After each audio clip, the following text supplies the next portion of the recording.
الحمد لله الذي بيده تسريف الأحوال وتخفيف الأثقال، والصلاة والسلام على سيد الحادين إلى محاسن الأفعال، وعلى آله وصحبه ومزارعين له في الصفات والأعمال. أما بعد، فأعوذ بالله من الشيطان الرجيم. بسم الله الرحمن الرحيم. يوم يفر المرء من أخيه وأمه وأبيه وصاحبته وبنيه. وقال النبي صلى الله عليه وسلم: المرء مع من أحب، أو كما قال عليه الصلاة والسلام। আপন আপন বলো রে মন, আপন আপন বলো রে মন, কেউ তো তোমার আপন নয়, কবরেতে রইবে যে জন, সেজন তোমার আপন হয়। বাড়ি বাড়ি বলো রে মন, বাড়ি বাড়ি বলো রে মন, এ বাড়ি তো তোমার নয়, আসল বাড়ি কবর দেশে, সেই বাড়ি তো তোমার হয়, সেই বাড়ি তো তোমার হয়। আলহামদুলিল্লাহ, আল্লাহ তাআলার দরবারে লাখ কোটি শুকর যে মহান রব্বুল আলামিন আমাদেরকে আল্লাহর ঘর মসজিদে জুমার নামাজ পড়ার লক্ষ্যে এসে বসার তৌফিক দান করলেন। ওই মহান স্রষ্টার দরবারে অন্তর স্থল থেকে শুকরিয়া আদায় করে আলহামদুলিল্লাহ। প্রিয় ভাইরা আমার, রব্বুল আলামিন আমাদেরকে এই যে জুমার নামাজ পড়ার লক্ষ্যে এখানে আনছেন, এটা আল্লাহ তাআলা অনেক বড় অনুগ্রহ, দয়া, মায়া। কারণ হলো আল্লামা শেখ সাদী রহমাতুল্লাহ আলাইহি বলেন, আমি যে নেক কাজ করতেছি এটা আমার কৃতিত্ব নয়।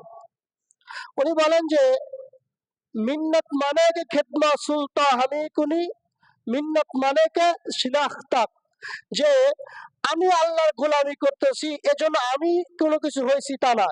আল্লাহ যে আমাকে এই গোলামি করার সুযোগ করে দিয়েছে, এটা আল্লাহর অনুগ্রহ, দয়া। এজন্য আমরা রবের ইবাদত করার জন্য মসজিদে আসতে পারছি, এজন্য আমরা আবারও দিল থেকে শুকরিয়া আদায় করি আলহামদুলিল্লাহ। ওই মহামানবের প্রতি একবার দুরূদ আদায় করি যিনি মানবতার মুক্তির সনদ, সরকার দু আলম নবী মুহাম্মদুর রাসূলুল্লাহ সাল্লাল্লাহু আলাইহি ওয়াসাল্লাম। প্রিয় ভাইরা আমার, আমি সূরা আবাসার 3টা আয়াত তেলাওয়াত করেছি। আল্লাহ রাব্বুল আলামিন মানুষকে শিক্ষা দিতেছে, দেখো তোমরা তো দুনিয়াতে মায়া, ভালোবাসা, প্রেম প্রীতির কারণে আছো। মা সন্তানকে ভালোবাসে, সন্তান মাকে ভালোবাসে, সন্তান বাবাকে ভালোবাসে, বাবা সন্তানকে ভালোবাসে, একজন অপরজনকে ভালোবাসে, বন্ধু বন্ধুকে ভালোবাসে। এই যে ভালোবাসাটা, এই ভালোবাসার কারণে আমরা অনেক সময় এমন পথ বেছে নেই যে আমার বন্ধুর জন্য আমি জাহান্নামের পথ বেছে নিতেছি, আমার বাবার জন্য আমি জাহান্নামের পথ বেছে নিতেছি, আমার সন্তানের জন্য আমি জাহান্নামের পথ বেচতেছি। অথচ আল্লাহ রাব্বুল আলামিন পবিত্র কালামের মধ্যে বলেন, এ দুনিয়ার মানুষেরা শোনো, তোমরা যে সন্তানের জন্য যে মায়ের জন্য, যে বাবার জন্য হালাল হারামের পার্থক্য না করে, ভালো মন্দ তমিজ না করে তুমি দুনিয়াকে উপার্জন করার জন্য ব্যস্ত হয়ে গেলে, তুমি নিজেকে এমন ভাবে বিলীন করে দিলে যে তোমার ভালো মন্দ কোনো কিছুই যাচাই বাছাই করলে না, তুমি নিজেকে গা ভাসিয়ে দিয়ে দুনিয়া অর্জনের পিছনে লেগে পড়লা। আল্লাহ রাব্বুল আলামিন বলে, ইয়াউমা ইয়াফিরুল মারউ মিন আখি, এমন একদিন আসবে, এমন একটা ময়দান আসবে, ইয়াউমা ইয়াফিরুল মারউ মিন আখি, তুমি তোমার ভাইয়ের জন্য আরেকজনের জমির আল ঠেলছো, তুমি তোমার ভাইয়ের জন্য আরেকজনকে কষ্ট দিয়েছো।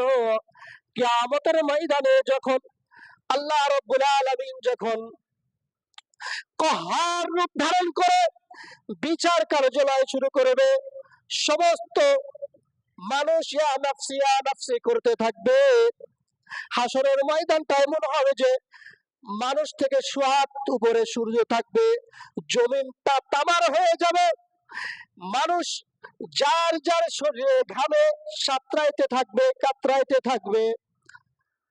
একটা নেকির জন্য একজন আরেকজনের কাছে দৌড়াইতে থাকবে। হাসরের ময়দানে ওই সময় একজন আরেকজন ভাইয়ের কাছে যাবে, বলবে, ভাই তো ভাইয়ের জন্য দুনিয়ার মধ্যে একজন আরেকজনের জন্য খুন পর্যন্ত করেছে, এক ভাই আরেক ভাইয়ের জন্য অপরের মাথায় বাড়ি দিয়েছে। আল্লাহ বলে, ইয়াউমা ইয়াফিরুল মারউ মিন আখি, কিয়ামতের ময়দানে যখন তুমি তোমার ভাইয়ের কাছে যেয়ে বলবা, হে প্রিয় ভাই আমার, তুমি তো আমাকে অনেক ভালোবাসতে, মহব্বত করতে, দুনিয়াতে তুমি আমার জন্য, আমার জীবন লাইফ সেটেল করার জন্য তুমি এমন কোনো কাজ নাই করো নাই, এমন কোন ঘুষ সুদ, এমন কোন অন্যায় কাজ তুমি করো নাই আমার জীবন সেটেল করার জন্য, চুরি বাটপারি সবকিছুই করেছো আমার জন্য, আজকে আমি বিপদে পড়েছি, আমাকে একটা দেখিয়ে দাও। আল্লাহ বলে, ইয়াউমা ইয়াফিরুল মারউ মিন আখি, ভাই দৌড়াইতে থাকবে আর বলবে, আমার কোনো ভাই ছিল না, আমার কোনো আত্মীয় ছিল না, আমার কোনো প্রিয় মানুষ ছিল না।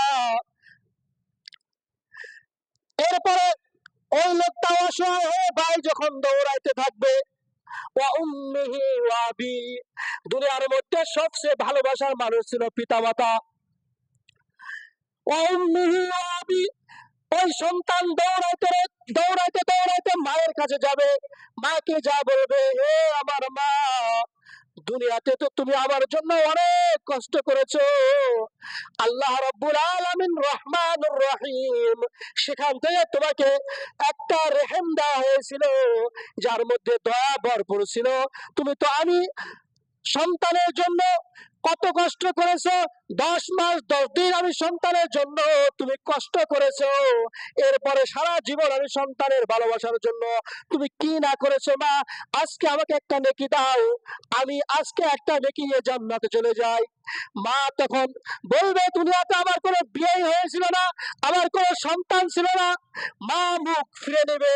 এরপরে উম্মিহি ওয়া আবি, যেই বাবা আপনার জীবন সেটেল করার জন্য, নিজের লাইফ সেটেল করার জন্য কত কিছু না করেছে, সন্তানের একটু ফোড়া হইলে বাবা চিৎকার শুরু করে দিত, হাসপাতালে নিয়ে যাবে, কেউ যদি একটা ধমক দিত ওই বাবা তারপরে চড়াও হয়ে যেত, আমার সন্তানকে তুমি ধমক দেওয়ার কে।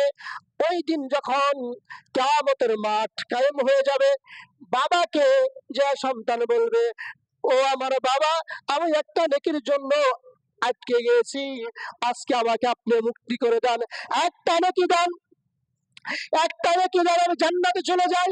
বাবা বলবে, আমার দুনিয়াতে কোনো সন্তান ছিল না, কারণ আমি বিবাহই করিনি, আমার কোনো সন্তান ছিল না, সে মুখ ফিরিয়ে নিয়ে যাবে।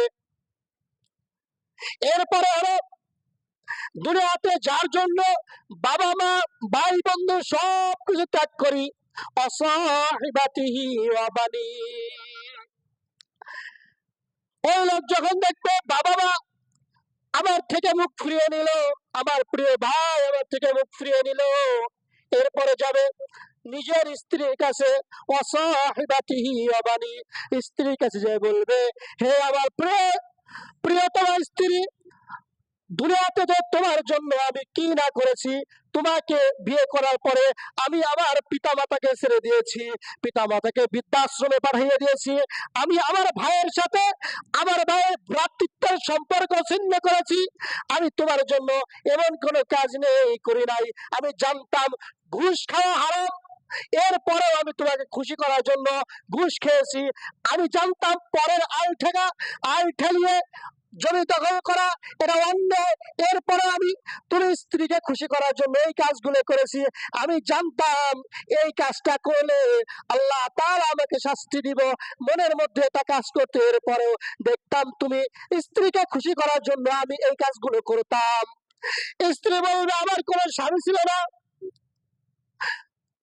লোকটা হায় হতাশে সন্তানের কাছে চলে যাবে, সাহিবাতি অবানি, সন্তানদেরকে যে বলবে হে আমার প্রিয় বৎস, হে আমার প্রিয় ছেলেরা, দুনিয়ার মধ্যে তো আমরা এরকম ছিলাম, তোমার জন্য আমার মন সর্বদাই ব্যাকুল থাকতো কিভাবে তোমাকে ভালো করব, তোমাকে ভালো কলেজে ভার্সিটিতে মাদ্রাসায় পড়িয়ে অনেক বড় বানাবো, এই চিন্তা নিয়ে আমি ব্যস্ত থাকতাম। আমি কোন জায়গা থেকে কিভাবে অর্থ উপার্জন করতে হবে কোনো কিচ্ছু নির্ণয় করতাম না। তুমি সন্তানের জীবন সেটেল করার জন্য চেষ্টা করতাম। হ্যাঁ, অসাহিবাতিহি বানি, ওই সন্তান বলবে আমার কোনো বাবা ছিল না, ওই দুনিয়াতে আমার কোনো বাবাই ছিল না। লোকটা তখন একদম হতাশ হয়ে ফিরে আসবে। লিকুল্লি ইমরিহিম মিনহুম ইয়াউমাইদিন শাআনুন ইউগনি। যখন সন্তান এরকম ভাবে ফিরিয়ে দিবে, আল্লাহ রাব্বুল আলামিন বলেন ওই দিনকা কিয়ামতের ময়দানে সকলেই কোনো না কোনো একটা চিন্তার মধ্যে মগ্ন থাকবে, এবং চিন্তার মধ্যে থাকবে, সেই চিন্তা নিয়ে সে ব্যস্ত থাকবে, আপনাকে দেখার সময় কারো হবে না। হুজুহু ইয়াউমাইযিন মুসফিরা, হে আল্লাহর বান্দারা, যারা আমি আল্লাহ রাব্বুল আলামিনের আমার আল্লাহ রাব্বুল আলামিনের আদেশ মতো চলবে, আল্লাহ বলে ওই কিয়ামতের ময়দানে এত বিপদ হওয়ার পরেও হুজুহু ইয়াউমাইযিন মুসফিরা, কিছু লোকদের চেহারা উজ্জ্বল থাকবে, কিছু লোকদের চেহারা দেখলে বোঝা যাবে এটা অনেক মহাসুখে রয়েছে, তার চেহারার মধ্যে উজ্জ্বলতার ছাপ রয়েছে। অদাহিকাতুন মুস্তাবশিরা, শুধু উজ্জ্বলতায় থাকবে না, আল্লাহ রাব্বুল আলামিন বলে তাদের চেহারাটা আমি হাস্যোজ্জ্বলে প্রফুল্ল রাখবো। উজ্জ্বল একটা, আর একটা হলো হাস্যোজ্জ্বল, মানে শুধু উজ্জ্বলই না, দেখতে নুরানি চেহারা, আবার হাসি দিতেছে, হায় হায়, মানে মহা খুশি। যে এই মুহূর্তে যদি আপনাকে বলা হয় বাংলাদেশ সরকারের পক্ষ থেকে আপনার জন্য 10 লাখ টাকা বরাদ্দ করা হয়েছে, যদিও আপনি গুমরা থাকেন, মুখটা একটু হাসি আসবে কিনা ভিতরে